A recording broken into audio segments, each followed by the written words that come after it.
Well, are you dreaming of a white Christmas this year? While it's a little far out to predict, meteorologist Nathan Kitchens has a look at our historical chances of snow on the ground on Christmas Day.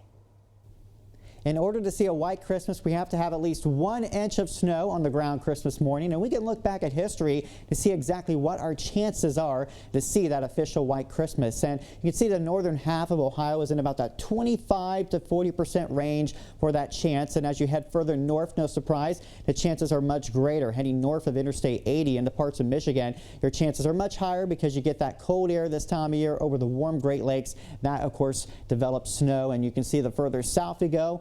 On the contrary here, your chances are much lower. Once you get south of Interstate 70 in Ohio, that chance goes under 25%. So we can look at local stats here. This data comes from Pandora, Ohio. We can look at data from 1949 to now. And throughout that span of years, we had about 37% of the time seeing a white Christmas. But more recently, the chance has trended lower. It's interesting to note, the past 30 years, only 27% of the time saw a white Christmas.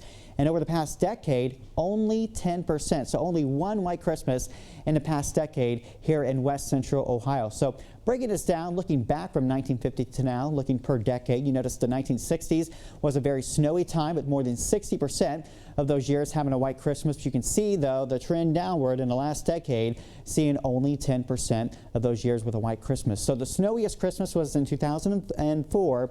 We had 9 inches of snow on the ground. Our warmest Christmas was 64 degrees back in 1982. So we can see quite the range of weather for Christmas Day. And looking ahead at the forecast, while it's a little early to give a detailed forecast, the models show a fairly quiet pattern next week, but maybe a slight chance of a little snow getting towards the 23rd. We'll continue to keep an eye on it. But again, history says if you're dreaming of a white Christmas, maybe leave that dream to the holiday classics this year. Meteorologist Nathan Kitchens, your News Now.